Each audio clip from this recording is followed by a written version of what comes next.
नमस्कार। आज हम लोग यह पाठ पढ़ेंगे।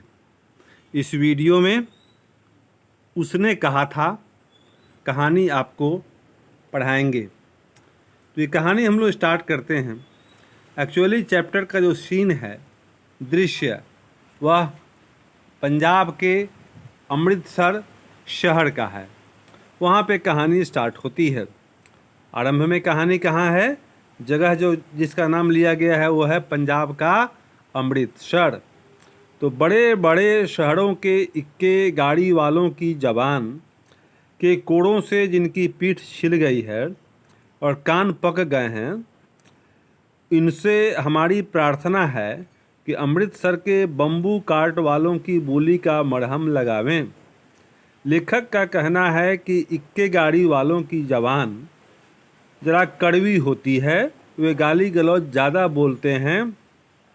तो अगर उनकी आवाज़ से जिनके कान पक गए हों, उनको अमृतसर में बम्बू काट वालों, मतलब वह भी गाड़ी वाले ही हुए, उनकी बोली को जाकर के सुने तो उनको मरहम जैसा महसूस होगा। मरहम मतलब किसी घाव पर अगर मरहम लगा लें तो आपको शांति महसूस होती है, आराम महसूस होता है। तो लेखक महोदय ने यह बताया कि अमृतसर में जो बम्बू काट वाले हैं, उनकी जबान बोली बड़ी मीठी होती है। जब बड़े बड़े शहरों की चौड़ी सड़कों पर घोड़े की पीठ को चाबुक से धुनते हुए इक्के वाले कभी घोड़े की नानी से अपना निकट संबंध स्थिर करते हैं। ये इक्के वाले जो होते हैं वो घोड़े को चाबुक से पीटते हैं और उसको नानी वगैरह को गाली वाली देते हैं। तो इसी को लेखक ने बड़े ही यहाँ सटीक ढंग से लिखा है कि कभी घोड़े की नानी से अपना निकट संबंध स्थिर करते हैं, मतलब गाली देते हैं। कभी राह चलते पैदलों की आँखों के न होने पर तरस खाते हैं और कभी किसी को बोल देते हैं अंधा है क्या, आँख नहीं है। तो इस तरह की बात हम लोग सुनते हैं। उनके पैरों की अंगुलियों के पोड़ों को चींथ कर अपने ही को सताया हुआ बताते हैं और उनको चलने के लिए प्रेरित करते हैं घोड़ों को, और संसार भर की ग्लानि, निराशा और क्षोभ के अवतार बने नाक की सीध चले जाते हैं और वे गाड़ी वाले सीधे अपनी नाक के सामने चले जाते रहते हैं। बड़े दुखी नज़र आते हैं, निराश रहते हैं, कुपित रहते हैं, क्षुब्ध रहते हैं। तब अमृतसर में उनकी बिरादरी वाले लोग चक्करदार गलियों में हर एक लड्ढी वाले के लिए, और तब उसी तरह के गाड़ी चलाने वाले लोग अमृतसर में वो ठहर कर सब्र का समुद्र उमड़ा कर, बचो खालसा जी, वहाँ के जो घोड़े चलाने वाले होते हैं, तांगे चलाने वाले, वो कैसे बोलते हैं? तो बोलते हैं बचो खालसा जी, भाई जी ठहरना भाई, आने दो लाला जी, हटो बचा, करते हुए सफ़ेद फोटो खच्चरों, बत्तकों, गन्ने के खोमचे और भाड़े वालों के जंगल में राह खेते हैं। क्या मजाल है कि जी और साहब बिना किसी को हटना पड़े। यह बात नहीं कि उनकी जीभ चलती ही नहीं, चलती है, पर मीठी छुरी की तरह महीन मार करती है। मतलब और जगह के गाड़ी वाले, इक्के वाले अपनी असभ्य भाषा के लिए मशहूर हैं, कुख्यात हैं। तो ये अमृतसर के गाड़ी वाले मधुर भाषा के लिए वे भाषा में शालीनता नहीं छोड़ते। यदि कोई बुढ़िया बार बार चेतावनी देने पर भी, चेतावनी मतलब चेतावनी देने पर भी लीक से नहीं हटती, तो उनकी वचनावली के ये नमूने देखिए। तो कैसे उस बुढ़िया को हटाने के लिए ये गाड़ी वाले बोलते हैं, सो सुनिए। हट जा जुड़े जोगिए, हट जा कर्मा वालिए, हट जा मुता पुत्ता प्याड़िए, बच जा लंबी वालिए। समष्टि में इसका अर्थ है, उनके कहने का अर्थ है हिंदी में कि तू जीने योग्य है, तू भाग्यों वाली है, पुत्रों की प्यारी है, लंबी उम्र तेरे सामने है, तू क्यों मेरे पहियों के नीचे आना चाहती है, बच जा। तो ये अब तक हम लोगों ने यही देखा कि पंजाब के अमृतसर का दृश्य है। वहाँ पर लेखक महोदय ने गाड़ी वालों की भाषा के विषय में कमेंट किया और वहाँ के जो गाड़ी वाले हैं ये बताया कि उनकी भाषा अच्छी है, वे गाली गलौज कम करते हैं, न के बराबर करते हैं। ऐसे बम्बू काट वालों के बीच में होकर एक लड़का और एक लड़की चौक की एक दुकान पर आ मिले। उसके बालों और इसके ढीले सुथने से जान पड़ता था कि दोनों सिख हैं। दोनों सिख थे, लड़का और लड़की। वह अपने मामा के केश धोने के लिए दही लेने आया था और वह रसोई के लिए बड़ियाँ। दुकानदार एक परदेशी से गुथ रहा था जो शेर भर गीले पापड़ों की गड्डी को गिने बिना हटता न था। वहाँ दुकान पर कुछ नोक-झोंक हो रही थी। कोई ग्राहक था जो पापड़ गीले हो गए थे, उनकी थैली को बिना गिने हुए लेने को तैयार नहीं था। कहता था कि जब पापड़ लिए हैं तो गिनेंगे, उसकी आप जितना बोले हैं उतना पीस है कि नहीं है। ये दृश्य है अमृतसर का। मेरे घर तेरे घर कहाँ हैं? मंगरे में। और तेरे? दोनों लड़के लड़की ने एक दूसरे से घर का पता पूछा। वो बोला मंगरे में और तेरे माझे में। यहाँ कहाँ रहती है? अतर सिंह की बैठक में। वे मेरे मामा हैं होते हैं। मैं भी मामा के यहाँ हूँ, उनका घर गुरु बाजार में है। इतने में दुकानदार निपटा और इनका सौदा देने लगा।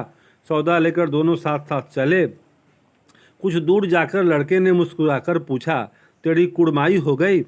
इस पर लड़की कुछ आंखें चढ़ाकर धत कहकर दौड़ गई और लड़का मुंह देखता रह गया।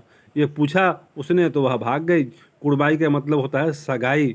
किसी लड़की से कोई लड़का पूछे ये बात तो शर्माती है। शर्माना औरत का आचरण है, उसकी शोभा है, उसका क्या है, उसकी खूबी है। दूसरे तीसरे दिन सब्जी वाले के यहाँ, दूध वाले के यहाँ अकस्मात दोनों मिल जाते। महीना भर यही हाल रहा। 2-3 बार लड़के ने फिर पूछा, तेरी कुड़माई हो गई? और उत्तर में वही धात मिला। एक दिन जब फिर लड़के ने वैसे ही हंसी में चिढ़ाने के लिए पूछा, तब लड़की लड़के की संभावना के विरुद्ध बोली, हाँ हो गई। रोज तो वह बोलती थी धत और शर्माती थी। आज आशा के विपरीत वह बोली, हाँ हो गई। कब? कल। देखते नहीं, यह रेशम से कढ़ा हुआ सालू। और जो साल ओढ़े हुई थी वो बोली कि यह रेशम से कढ़ा हुआ है, यह मुझे सगाई के दिन लड़के वाले ने दी है। लड़की भाग गई। लड़के ने घर की राह ली। रास्ते में एक लड़के को मोड़ी में ढकेल दिया। यह सुन करके लड़के का दिल टूट गया। उसे उम्मीद न थी कि ऐसा होगा। वह मन ही मन अपना दिल जोड़ बैठा था उसके साथ।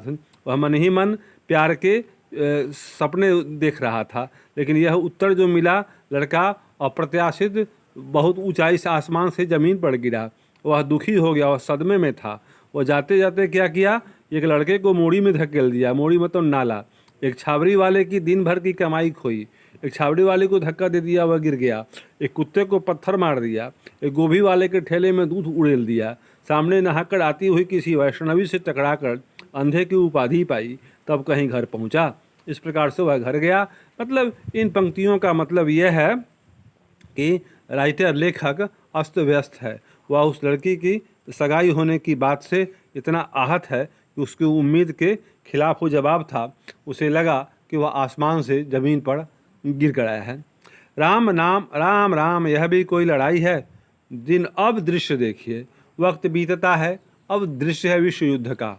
विश्व युद्ध हुआ था फ्रांस की धरती पर। भारत और भारत की सेनाएं अंग्रेज़ों की तरफ से लड़ाई कर रही थी और उनको लड़ना था जर्मन सैनिकों के खिलाफ। विश्व युद्ध में 2 पार्टियां थीं, इंग्लैंड और जर्मनी एक दूसरे के खिलाफ युद्ध कर रहे थे। तो भारत के तरफ से इंग्लैंड के तरफ से युद्ध करने के लिए भारतीय सैनिक लड़ रहे थे वे लोग। तो वहाँ पर देश के नौजवान उसमें भर्ती हो रहे थे। तो एक नौजवान था जिसका नाम है, वो आपको आगे मिलेगा, लहना सिंह। वो अपने साथियों के साथ अंग्रेज़ों की तरफ से लड़ाई कर रहा है। तो फ्रांस की धरती पर विश्व युद्ध हो रहा है, वहाँ का यह दृश्य है। तो एक सैनिक बोला, राम राम, यह भी कोई लड़ाई है। दिन रात खंडकों में बैठे हड्डियाँ अकड़ गई। लुधियाने से 10 गुना जाड़ा और मेह और बर्फ़ ऊपर से पिंडलियों तक कीच में धंसे हुए हैं। गनीम नहीं दिखता ही नहीं। घंटे 2 घंटे में कान के पर्दे फाड़ने वाले धमाके के साथ सारी खंदक हिल जाती है और 100-100 गज धरती उछल पड़ती है। ये युद्ध भूमि है जहाँ बम्बार्डमेंट हो रहा है, वहाँ गोलियाँ चल रही हैं। तो जैसे गैबी गोले से बचे तो कोई लड़े। वहाँ जो प्राकृतिक जो आपदा हो रही है, जो युद्ध में जो गोले आ रहे हैं, वो कब जाने किधर से आ जाएं। नगरकोट का जलजला सुना था, यहाँ दिन में 25 जलजले होते हैं। नगरकोट में जलजला आया था, प्राकृतिक आपदा, उससे भी बड़ी ये आपदा है। जो कहीं खंदक से बाहर साफा या कोहनी निकल गई तो चटाक से गोली लगती है। न मालूम बेईमान मिट्टी में लेटे हुए हैं, बेईमान मतलब विदेशी दुश्मन जर्मन लेटे हुए हैं या घास की पत्तियों में छिपे रहते हैं। अब यह हम लोग इन पंक्तियों में पढ़े युद्ध का दृश्य। वहाँ जर्मन और अंग्रेज सैनिकों के बीच में युद्ध हो रहा है। अंग्रेज सैनिकों के तरफ से युद्ध करने वालों में भारतीय शामिल हैं। तो ये अब दृश्य, एक सैनिक है, उसका नाम है लहना सिंह। लहना सिंह और 3 दिन हैं। 4 तो खंदक में बिता ही दिए, तो युद्ध भूमि में भी ड्यूटी मिलती है। उसमें है कि जब ड्यूटी पूरा कर लीजिए तो आपको छुट्टी हो जाएगी। तो लहना सिंह और 3 दिन हैं। दूसरा सैनिक बोल रहा था 4 तो खंदक में बिता ही दिए, परसों रिलीफ आ जाएगी और फिर 7 दिन की छुट्टी हो जाएगी। अपने हाथों झटका करेंगे और पेट भर खाकर सो रहेंगे। उसी फिरंगी मेम के बाग में मखमल की सी हरी घास है, फल और दूध की वर्षा कर देती है। लाख कहते हैं दाम नहीं लेती, कहती है तुम राजा हो, मेरे मुल्क को बचाने आए हो। तो अंग्रेज़ों के दिल में भारतीयों के लिए उस समय बहुत बड़ी श्रद्धा थी, क्योंकि अंग्रेज़ों की तरफ से भारतीय सैनिक लड़ रहे थे जर्मनी के खिलाफ। नहीं तो अगर भारतीय सैनिक नहीं लड़ते तो जर्मनी को परास्त करना असंभव था।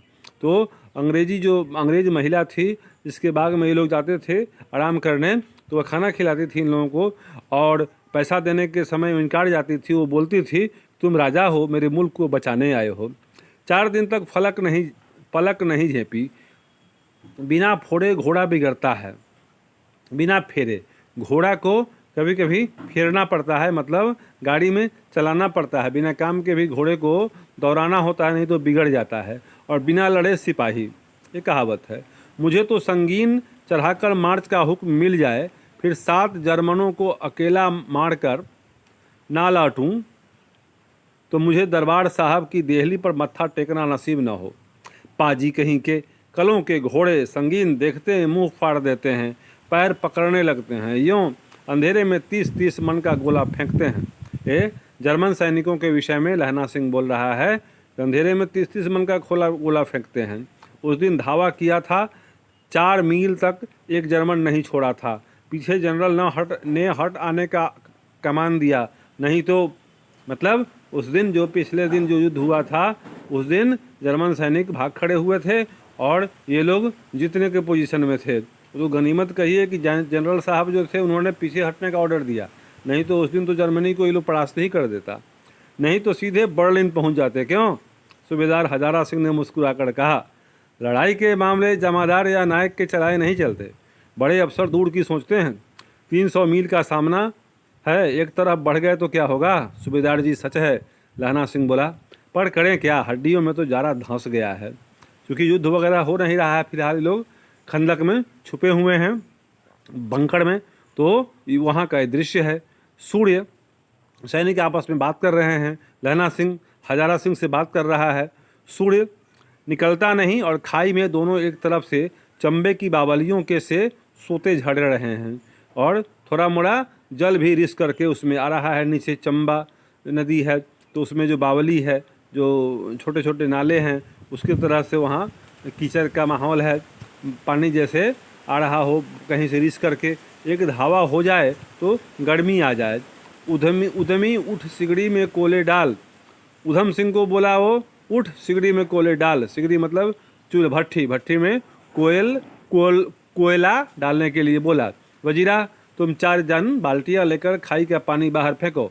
महासिंह शाम हो गई है, खाई के दरवाजे का पहरा बदल दे। यह कहते हुए सूबेदार सारी खंदक में चक्कर लगाने लगे।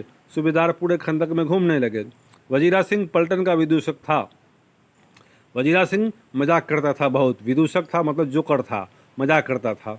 बाल्टी में गंदला पानी लेकर खाई के बाहर फेंकता हुआ बोला, मैं पाधा बन गया हूँ। पाधा मतलब पुरोहित, जो यज्ञ आदि कराते हैं। तो करो जर्मनी के बादशाह का तर्पण। वो कल्पना कर रहा है कि जर्मनी का बादशाह मर गया और उसका तर्पण कर रहा है। तर्पण जो मरने के बाद जो प्रक्रिया होती है, श्राद्ध कर्म, वो कर रहा है। इस पर सब खिलखिला पड़े और उदासी के बादल फट गए। लहना सिंह ने दूसरी बाल्टी पर उसके हाथ में देकर कहा, अपनी बाड़ी के खरबूजों में पानी ऐसा खाद पानी पंजाब भर में नहीं मिलेगा। ये अपनी बाड़ी के खरबूजों में पानी दो, ऐसा खाद पानी पंजाब भर में नहीं मिलेगा। तो इस प्रकार से ये लोग हंसी मजाक करते हुए वहाँ सफाई का कार्य कर रहे थे। ये दृश्य है। कभी कभी आवाज़ जो आप सुन रहे हैं वीडियो में, ये समझिए कि युद्ध हो रहा है, युद्ध का ये दृश्य है। तो मान लीजिए बम जो गोला है ऊपर से गिर रहा है, तोप चल रही है, मान लीजिए, ठीक है। हाँ, आदेश क्या है? स्वर्ग है। मैं तो लड़ाई के बाद सरकार से 10 घुमा ज़मीन यहाँ मांग लूँगा और फलों के बूटे लगाऊंगा। वो आदमी बोला कि चलो युद्ध जब ख़त्म हो जाएगा, युद्ध खत्म हो जाएगा तो मैं सरकार से यहाँ ज़मीन मांग लूँगा और यहीं पर मैं खेती करूँगा। लाड़ी होड़ा को भी यहाँ बुला लूँगा, घर की महिलाओं को ही बुला लूँगा, या वही दूध पिलाने वाली फिरंगी मैम। चुप कर, यहाँ वालों को शर्म नहीं, देश देश की चाल है। आज तक मैं उसे समझा न सका कि सिख तम्बाकू नहीं पीते। मैंने उसे बार बार कहता हूँ कि हम लोग बीड़ी सिगरेट नहीं पीते, कोई सिख तम्बाकू नहीं पीता है। तम्बाकू मतलब तंबाकू या बीड़ी सिगरेट। वह सिगरेट देने में हट करती है, ओठों में लगाना चाहती है और पीछे मैं हटता हूँ तो समझती है कि राजा बुरा मान गया, अब मेरे मुल्क के लिए लड़ेगा नहीं। अच्छा, अब बोधा सिंह कैसा है? बोधा सिंह है जो एक दूसरा सैनिक है, उसका समाचार बगल वाले सैनिक ने लहना सिंह से पूछा। अच्छा है, बोधा सिंह सैनिक है जिसकी तबीयत खराब है, उसकी देखभाल करता है ये लहना सिंह।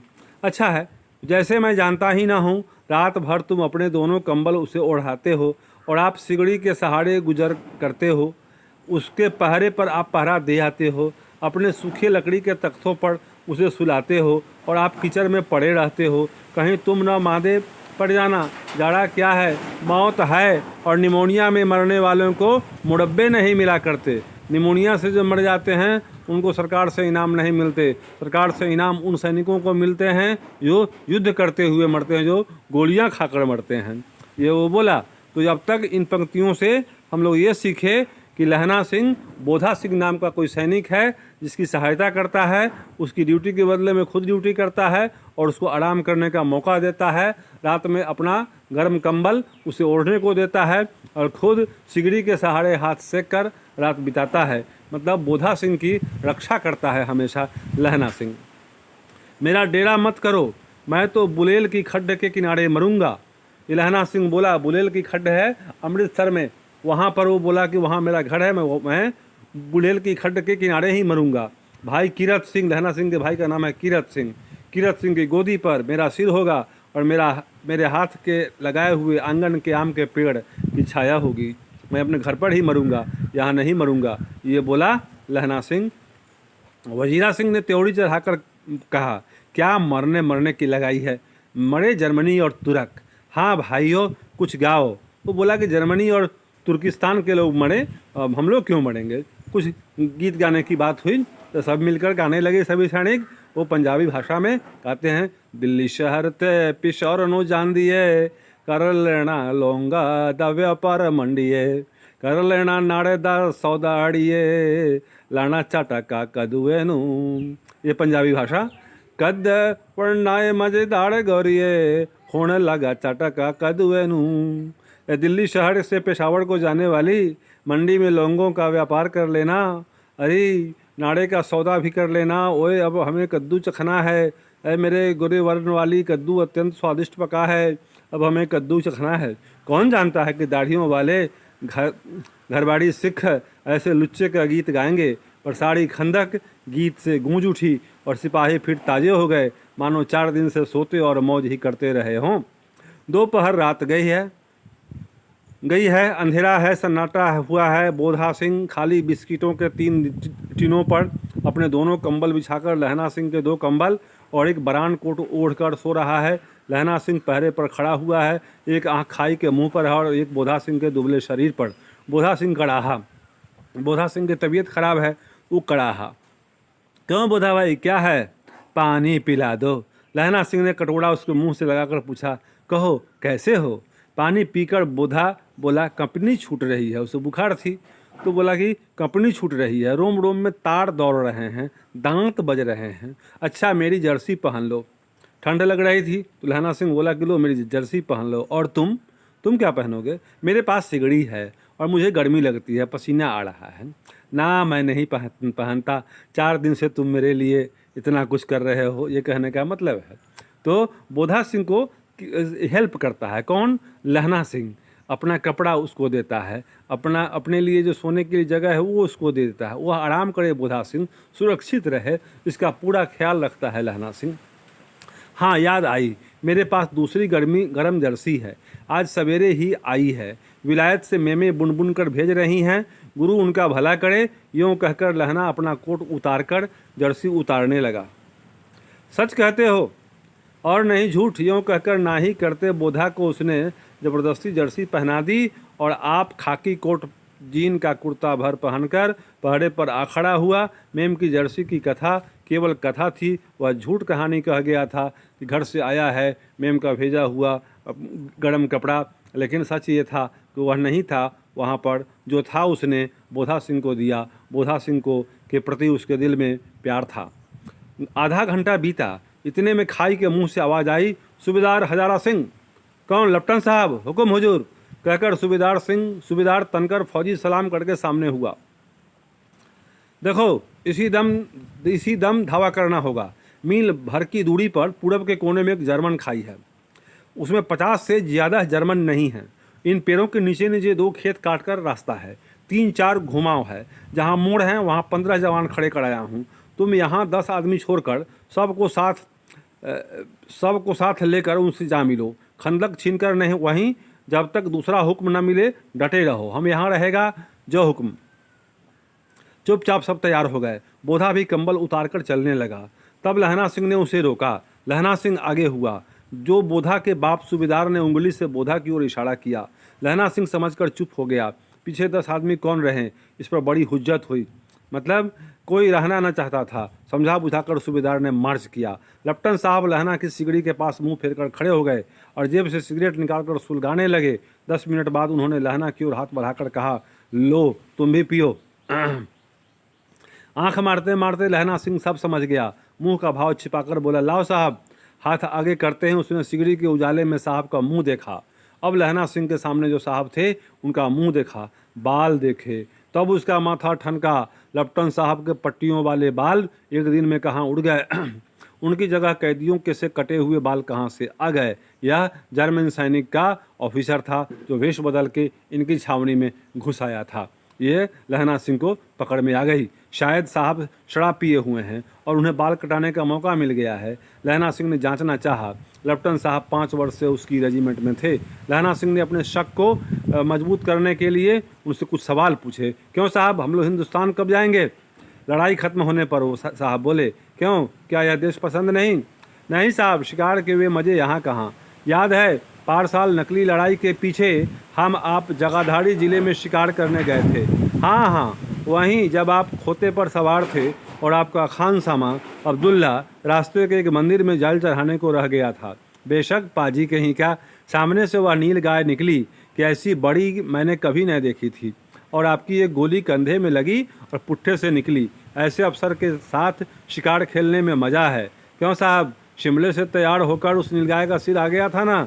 आपने कहा था कि रेजिमेंट की भैंस की मैंस में लगाएंगे, रेजिमेंट की मैंस में लगाएंगे। हाँ, पर मैंने यह किताब मैंने वह विलायत भेज दिया। साहब बोले, ऐसे बड़े बड़े सिंह 2-2 फुट के तो होंगे? हाँ लहना सिंह 2 फुट 4 इंच के थे। तुमने सिगरेट नहीं पिया? पीता हूँ साहब, दिया सलाई ले आता हूँ, कहकर लहना सिंह खंदक में घुसा। अब उसे संदेह नहीं रहा था और उसने झटपट निश्चय कर लिया कि क्या करना चाहिए। अंधेरे में किसी सोने वाले से वह टकराया। कौन? वजीरा सिंह। देखो, अब लहना सिंह को पता लग गया कि वो दूसरे क्षेत्र का आदमी, दूसरी सेना का आदमी यहाँ पर है घुसा हुआ। अब उसकी जान खतरे में है। तो लहना सिंह ने साहब से सवाल पूछे ऐसे समझ गया कि बाहरी आदमी है, दुश्मन का आदमी है, शत्रु का आदमी है। अब वह खंदक में नीचे गया, सोने वाले से टकराया। कौन? वजीरा सिंह। वजीरा सिंह बोला, वो पूछा कि तुम कौन हो? वजीरा सिंह। हाँ, क्यों लहना, क्या कयामत आ गई? जरा तो आंख लगने दी होती। होश में आओ, कयामत आई है और लेफ्टिनेंट साहब की वर्दी पहनकर आई है। वह दूसरे सैनिक का आदमी है। और क्या? लेफ्टिनेंट साहब या तो मारे गए हैं या कैद हो गए हैं। उनकी वर्दी पहनकर यह कोई जर्मन आया है। सूबेदार ने उसका मुंह नहीं देखा, मैंने देखा और बातें की हैं। सोहरा साफ उर्दू बोलता है, पर किताबी उर्दू, और मुझे पीने को सिगरेट दिया है। तो अब मारे गए, धोखा है। सूबेदार कीचड़ में चक्कर काटते फिरेंगे और यहाँ खाई पर धावा होगा, उधर उन पर खुले में धावा होगा। उठो, एक काम करो, पलटन के पैरों के निशान देखते देखते दौड़ जाओ, अभी बहुत दूर न गए होंगे। सूबेदार से कहो कि एकदम लौट आएँ। खंदक की बात झूठ है, चलो चले जाओ, खंदक के पीछे से निकल जाओ, पत्ता तक न खड़के, देर मत करो। हुक्म तो यह है कि यहीं रहें।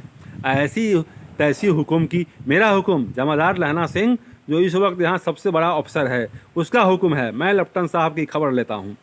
लेफ्टिनेंट साहब को खोजने मैं जा रहा हूँ, पर यहाँ तो तुम 8 ही हो। 8 नहीं, 10 लाख, एक एक अकालिया। ये गुरु गोविंद सिंह बोले थे कि सिख लोग इतने बहादुर होते हैं कि 1.25 लाख पर एक को चढ़ाऊँगा, मतलब 1.25 लाख सैनिकों के बराबर एक होता है सिख। ये गुरु गोविंद सिंह का लाइन है।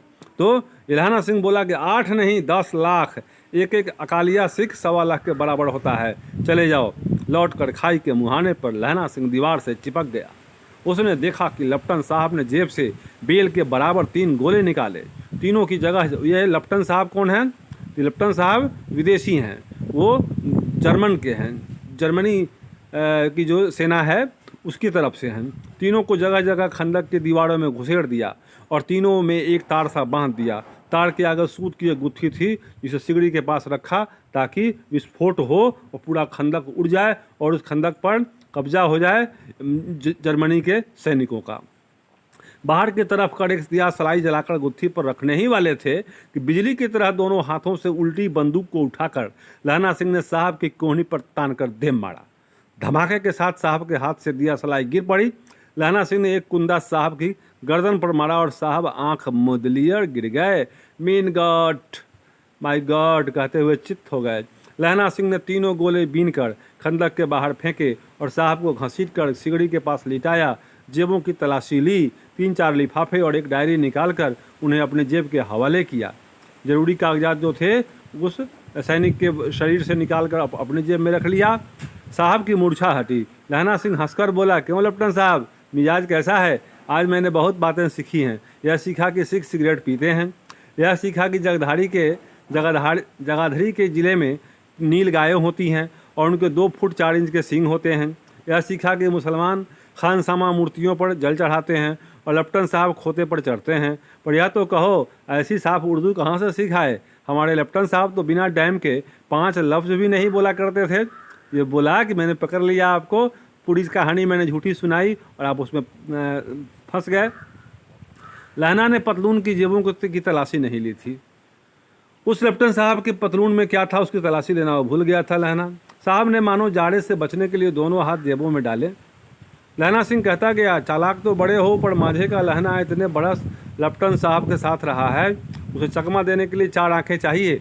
3 महीने हुए एक तुर्की मौलवी मेरे गांव में आया था, औरतों को बच्चे होने की ताबीज़ बांटता था और बच्चों को दवाई देता था। चौधरी के बर के नीचे मजा बिछाकर हुक्का पीता रहता था और कहता था जर्मनी वाले बड़े पंडित हैं और जर्मनी के लोगों की बड़ाई करता था। वेद पढ़ कर उनमें से विमान चलाने की विद्या जान गए। गौ को नहीं मारते, हिंदुस्तान में आ जाएंगे तो गौ हत्या बंद कर देंगे। मंडी के बनियों को बहकाता था, डाक खाने से रुपये निकाल लो, सरकार का राज्य जाने वाला है। डाक बाबू पोल्हू राम भी डर गया था। मैंने मुल्ला जी की दाढ़ी मूड़ दी थी और गांव से बाहर निकाल कर कहा था, जाओ, जो मेरे गांव में अब पैर रखा तो। मतलब जो जर्मनी के सपोर्टर थे वो मुल्ला जी, उनके खिलाफ था लहना सिंह, उनको गांव से भगा दिया था। साहब की जेब में से पिस्तौल चला और लहना की जांघ में गोली। जो साहब जो पैंट में पतलून में अपना हाथ घुसाए तो उसमें से निकली पिस्तौल और गोली चला दी वो लहना सिंह पर। लहना सिंह की जांघ में गोली लगी। इधर लहना की हैनरी मार्टिनी के 2 फायरों ने साहब की कपाल क्रिया कर दी। लहना ने भी तेजी से फायर की और साहब की कपाल क्रिया हो गई, मतलब वो मर गए। धड़ाका सुनकर सब दौड़ आए। बोधा चिल्लाया, बोधा जो भीतर खंदक में है, तबीयत खराब है। वो बोला कि क्या है? लहना सिंह ने उसे तो यह कहकर सुला दिया कि एक हड़का हुआ कुत्ता आया था, मार दिया, और औरों से सब हाल कह दिया और सैनिकों से सारी बातें बता दी कि विदेशी सैनिक का आदमी है, उसको मैंने मारा है। सब बंदूकें लेकर तैयार हो गए। लहना ने साफा फाड़कर घाव को अपने घाव की दोनों तरफ पट्टियां कसकर बांधी। घाव मांस में ही था। पट्टियों के कसने से लहू निकलना बंद हो गया। उतने में 70 जर्मन चिल्लाकर खाई में घुस पड़े। जर्मन सैनिकों का आक्रमण हो गया। वे चिल्लाते हुए खाई में घुस पड़े। सिखों की बंदूकों की बाढ़ से ने पहले धावे को रोका, दूसरे को रोका, पर यहाँ आठ आदमी थे। लहना सिंह तक मार रहा था, तक कर मार रहा था। वह खड़ा था और लेटे हुए थे, और वे 70 अपने मुर्दा भाइयों के शरीर पर चढ़कर जर्मन आगे घुसे आते थे। थोड़े से मिनटों में वे अचानक आवाज़ आई, वाह गुरुजी की फतह, वाह गुरुजी का खालसा, और धड़ाधड़ बंदूकों के फायर जर्मनों की पीठ पर पड़ने लगे। ऐन मौके पर जर्मन 2 चक्की के पाटों के बीच में आ गए। पीछे से भी अंग्रेज सैनिक, इधर से भी। पीछे से सूबेदार हजारा सिंह के जवान आग बरसाते थे, और सामने लहना सिंह के साथियों के संगीन चल रहे थे। पास आने पर पीछे वालों ने भी संगीन पिरोना शुरू कर दिया, बंदूकें चलाना। एक किलकारी और अकाल सिक्खा दी फौज आई, वाह गुरुजी दी फतह, वाह गुरुजी दी खालसा, सत श्री अकाल पुरुष, और लड़ाई खत्म हो गई। 63 जर्मन या तो खेत रहे या कराह रहे थे। सिखों में 15 के प्राण गए। सूबेदार के दाहिने कंधे में से गोली आर पार निकल गई। लहना सिंह की पसली में एक गोली लगी। उसने घाव को खंदक की गीली मिट्टी से पूरा लिया और बाकी का साफा कसकर कमरबंद की तरह लपेट लिया। किसी को खबर न हुई कि लहना के दूसरा घाव भारी घाव लगा है। लड़ाई के समय चांद निकल आया था, ऐसा चांद जिसके प्रकाश से संस्कृत कवियों का दिया हुआ क्षयी नामक सार्थक होता है। जब आदमी मरने वाला हो तो चांद भी उसे घटता हुआ मालूम पड़ता है। आज इनकी तबीयत खराब है लहना सिंह की, तो ये चांद जो आज निकला है आसमान में वह भी क्षयी विनाशक मालूम पड़ रहा है। और हवा ऐसी चल रही थी कि जैसे कि वाणभट्ट की भाषा में दांत विनोपदेशाचार्य कहलाती है, जो दांत से बीना बजाते हों, ऐसी हवा। वजीरा सिंह यह कह रहा था, कैसे मन भर फ्रांस की भूमि मेरे बूटों से चिपक रही थी जब मैं दौड़ा दौड़ा सूबेदार के पीछे गया था।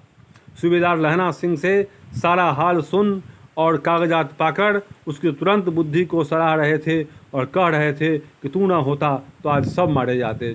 सूबेदार साहब लहना सिंह की बड़ाई कर रहे थे कि आज पूरी छावनी को बचाने का श्रेय उसी को जाता है, और दूसरा पहलू यह है कि वह बोधा सिंह को भी बचाया और सूबेदार साहब को भी बचाया। इसलिए ये आज अगर सूबेदार हजारा सिंह और ये बोधा सिंह जीवित हैं, जो दोनों बाप बेटा थे, सूबेदार साहब का वो लड़का था बोधा सिंह, तो लहना सिंह ने दोनों बाप बेटे की जान बचाई थी, नहीं तो आज दोनों मर गए होते। इस लड़ाई की आवाज़ 3 मील दाहिनी ओर की खाई वालों ने सुन ली थी। उन्होंने पीछे से टेलीफोन कर दिया। वहाँ से झटपट 2 डॉक्टर और 2 बीमार ढोने की गाड़ियाँ चलीं, जो कोई 1.5 घंटे के अंदर आ पहुँची। फील्ड अस्पताल नज़दीक था, सुबह होते होते वहाँ पहुँच जाएंगे, इसलिए मामूली पट्टी बांधकर एक गाड़ी में घायल बिलिटाए गए और दूसरी में लाशें रखी गईं। सूबेदार ने लहना सिंह की जांग में पट्टी बंधवानी चाहिए, पर उसने यह कहकर टाल दिया कि थोड़ा घाव है, सवेरे देखा जाएगा। बोधा सिंह जोड़ में बड़बड़ा रहा था। वह गाड़ी में लिटाया गया। लहना को छोड़कर सूबेदार जाते नहीं थे। यह देख लहना ने कहा, तुम्हें बोधा की कसम है, सूबेदारनी की सौगंध, जो इस गाड़ी में न चले जाओ। और तुम? लहना सिंह ने उन्हें उनकी बीवी की कसम दी। बोले कि जाइए आप प्लीज़ यहाँ से बोधा सिंह को लेकर के निकल जाइए। और तुम?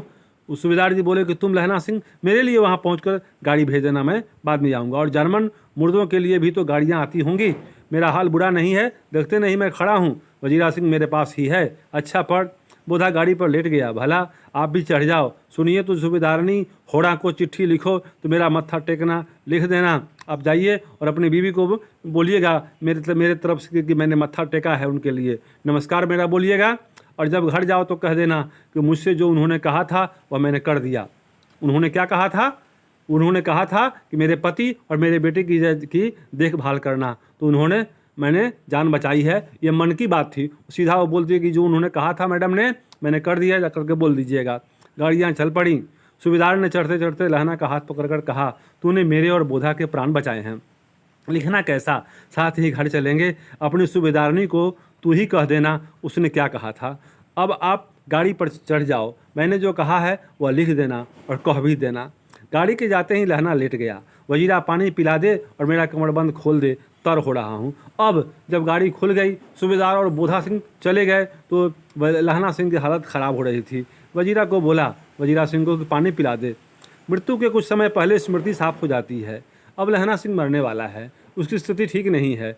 और ये कहावत है कि मरने के पहले आदमी अपने जीवन के सारे कर्मों को याद करता है। एक बार पूरी स्मृति, पूरा लाइफ में आदमी जो करता है वह उसकी याद में एक बार आती है। सारी बातें शुरू से अंत तक, जन्म भर की घटनाएं एक एक करके सामने आती हैं। सारे दृश्यों के रंग साफ होते हैं, समय की धुंध बिल्कुल उन पर से हट जाती है। लहना सिंह 12 वर्ष का है, अमृतसर में मामा के यहाँ आया हुआ है, दही वाले के यहाँ, सब्जी वाले के यहाँ।